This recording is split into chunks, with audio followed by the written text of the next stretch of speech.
की आपण बघत आहात की SC ST OBC असो किंवा अल्पसंख्याक असो याच्याबद्दल या शासनाचं काय धोरण आहे।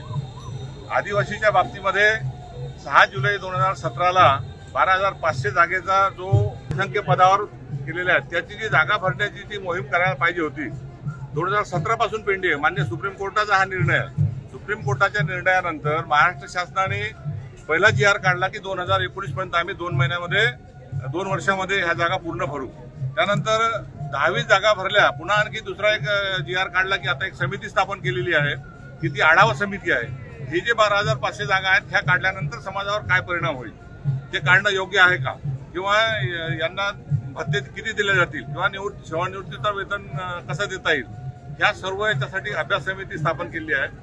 आता 2017 पासून समिती स्थापन करत असताना 2025 आलेलं आहे, 8 वर्ष झालं अजून त्या जागा भरल्या नाही। हा एक मुद्दा।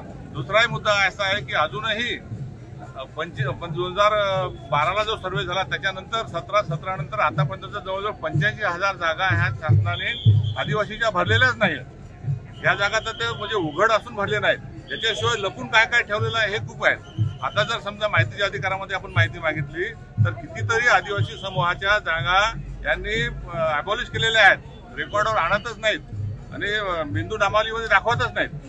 आणि त्यामुळे आदिवासी समाजाची मुलं दराखोऱ्यात राहतात, कुठेतरी आश्रमशाळेमध्ये थोडं शिक्षण घेतात आणि शिक्षण घेऊन त्यांना रोजगाराची संधी उपलब्ध व्हावी अशी त्यांची आशा असते, पण कुठेही दिसत नाही। सर्व आज तुम्ही बघत असाल की सर्व लोक रस्त्यावर आलेले आहेत। का तर जेव्हा शिक्षण घेऊन रोजगार मिळत नाहीत आणि रोजगाराची वेळ येते तेव्हा हे शासन आदिवासीच्या बाबतीमध्ये षडयंत्र करून कुठेतरी त्यांना दाबण्याचा प्रयत्न करते।